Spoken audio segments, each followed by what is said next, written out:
Welcome to the simple சமையல். இன்றைக்கி புடலங்காய் வச்சு சிம்பிளாக டேஸ்டியாக எப்படி பொரியல் பண்ணலான்னு பார்க்கலாம் வாங்க. ஃபஸ்ட்டு 50 கிராம் பாசிப்பருப்பு எடுத்துக்கோங்க. அதை நல்லா கழுவிட்டு தண்ணி ஊற்றி 15 to 20 நிமிஷம் ஊற வச்சுக்கோங்க. அதுக்கப்புறம் ஒரு பேனில் 1.5 டம்ளர் தண்ணி ஊற்றிக்கோங்க. தண்ணி நல்லா சூடாகணும். அது சூடான அப்புறம் நம்ம ஊற வச்சுருக்க பாசிப்பருப்பை அதில் ஆட் பண்ணிக்கோங்க. அதை ஈவனாக ஸ்ப்ரெட் பண்ணிவிட்டு 2 to 3 நிமிஷம் கொதிக்க விடுங்க. அதுக்கப்புறம் கட் பண்ணி வச்சுருக்க புடலங்காய் ஆட் பண்ணிக்கோங்க. நான் 250 கிராம் புடலங்காய் கட் பண்ணி வச்சுருக்கேன்.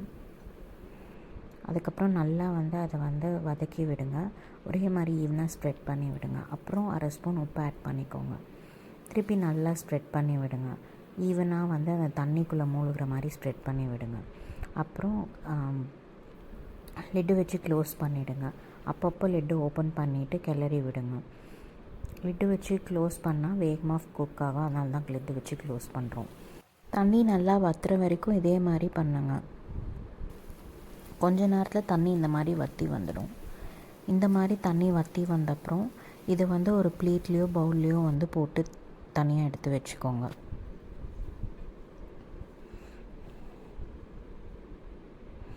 அப்புறம் ஒரு கடாயில் 2 ஸ்பூன் எண்ணெய் ஊற்றிக்கோங்க.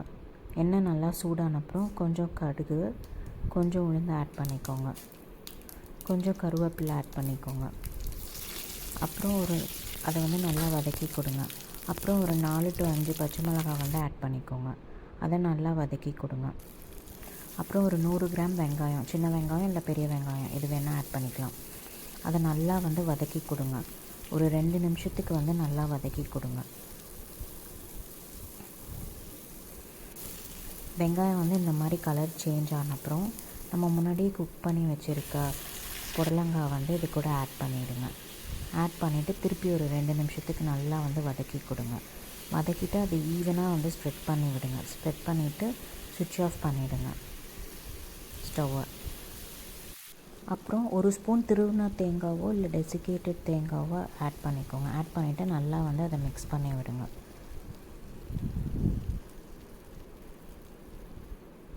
தேங்காய் குக் பண்ண தேவையில்லைங்க, அதனால தான் கடைசி ஆட் பண்ணுறோம்.